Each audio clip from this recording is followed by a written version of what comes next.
For the past 3 years, I've run a pixel art challenge called Septembit. It's 30 days with 30 different prompts. The first year was black and white only, with animals as the theme, and the second year introduced a third colour, with fantasy adventure as the theme. And in this third year, I had absolutely no idea what to do. Some people suggested different themes, and one that stuck out to me was food. I imagined some sort of fast food type theme, you know, like browns and saturated reds and blues. So I did some explorations on that, and I found that making a palette is super difficult. You have to think about the values and if there's going to be enough contrast between them. You have to think about the colours and if you're going to be able to create certain ramps. Eventually I got something that I was quite happy with, but because of the amount of colours, it really didn't feel too limited. And the whole point in September really is to challenge the artist with specific limits. So at the last minute, I changed it from this colourful bright thing full of options to this.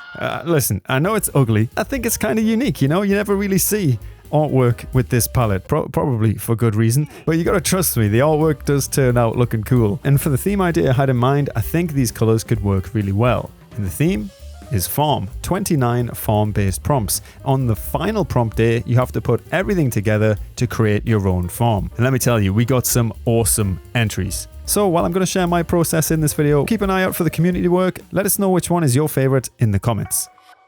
So for me, the first work really sets the tone for the rest of the piece, giving me an idea of the style to follow. The first prompts are the farmer and the pet, and I decided to go for this zombie theme. From my experiments, I really liked how the colours looked on the mid-brown background, with green and yellow as the main colours, and the dark brown as an outline. I never used to think I really had a style, but all of my work seems to gravitate towards simple shapes, outlines in an exaggerated or goofy cartoon feel. I think it's just my preferred way of working, and there's something about a cartoon simplified look that I really like. I think it's the amount of character that you can get into it. And you might think that cartoon simplicity is easy, but it's actually kind of deceiving. Figuring out which areas to exaggerate and show off, subtle changes in posing, shape, pixel placement can make a huge difference. As you might be able to see from how the zombie started out to where it ended up. But we've got a huge variety of different approaches. We even got some isometric entries which look amazing, and some side profile platformer shots too. A whole bunch of beautiful top-down farms as well. Super awesome to see these because you can compare just how different everyone's approach has been, despite the limits being the same for everyone. One of the first problems I ran into with this challenge was size difference. How can I represent something that is supposed to be larger in the same pixel size, like the tractor and vehicle prompts? Well, I did actually struggle with this for a while. Trying to fit these ones into the same style was quite annoying. So I just decided to cheat. I mean, the prompts list does say that on the 30th day you can add or remove as much as you like, so what I did was use 2 tiles for both the vehicle and the tractor. This helped me get the scaling a bit better, but it also helped me add some more detail with smashed windows and dirt on the wheels. Some people managed this way better than I did, and I think Tileable's entry in particular tackled this problem in a really smart way, where the vehicles were in the background, giving it a nice feeling of depth. Very smart. The work this year has completely blown me away. I didn't think we could get any better than the previous years, but it just keeps getting better and better.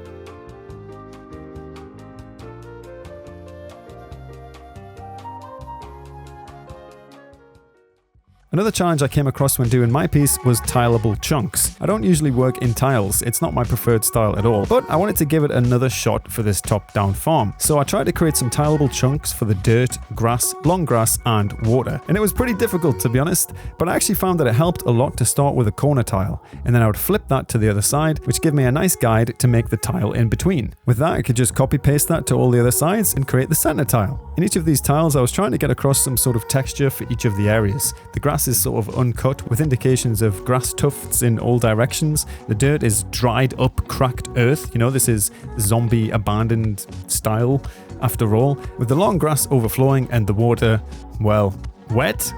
Is water wet? I don't know. Just as you've seen me do with the tiles, another fun thing to look at between each entry is how each artist presents the texture. This middle piece by Ghoulie Bones has a super clean textural approach, whereas this work on the left has a lot more of an organic approach. Both are really awesome with great results. Which approach do you prefer? At that point, I felt like I had an established style, and I could much more easily create the rest of the assets. Some of these took less than 15 minutes, which is absolutely crazy, since it originally took a couple of hours to establish that initial style. You know, these days, I'm trying to avoid perfectionism in everything I do, because I just feel like it holds me back a lot. I'd much rather finish a piece of work and learn from it than never finish something because I'm struggling to get it right. One of the best things with a challenge like this is being able to get so much inspiration from amazing artists who are taking part at the same time, but it can also be a detriment if you find yourself comparing too much or being swayed into a style that you're not familiar with. Exploring different styles is fun, and I find myself always wanting to try what styles other people are doing, but when I do, it just doesn't feel right. The process isn't as fun. I always end up back to that cartoon style. Out of everything, I think I love making characters the most. The farmer, the dog, the sunflower, and the cow are my favorite by far. Injecting personality into things and imagining them as little characters rather than just objects brings me a lot of joy. I think my food ones are a little boring. I probably could have tried to make them more rotten or something, but at least they're somewhat consistent. Well, apart from the fish, which I thought it would just be fun to have a zombie hand reaching out of the water. Fun fact, this year I had to set up a Google form just to help me collect all of the artwork. So if you didn't submit to the Google form, your work will not be shown in this video, and I might have missed some anyway, just because there were so many. So I'm sorry if I missed yours, but I hope you enjoy the work that's on here anyway.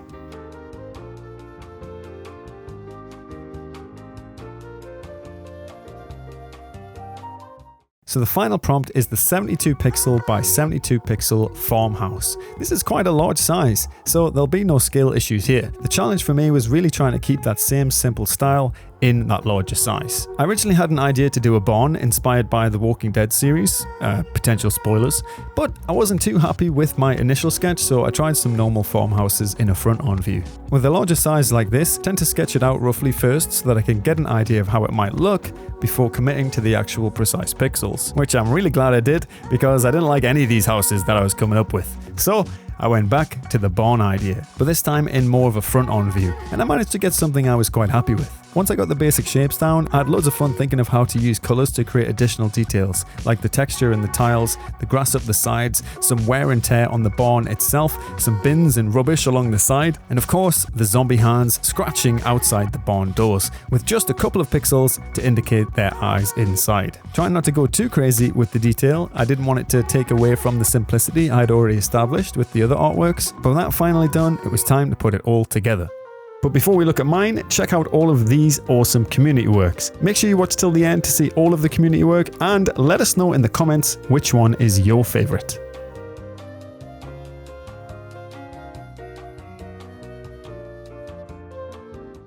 It didn't take me too long to put it all together. I settled on a fairly basic composition, just showcasing what it might look like. I had this idea to have an abandoned road with the broken down vehicles and warning signs on the dried up earth. I even added a little car variation just by removing the back end tile. I even created this alternate colour palette version for Halloween.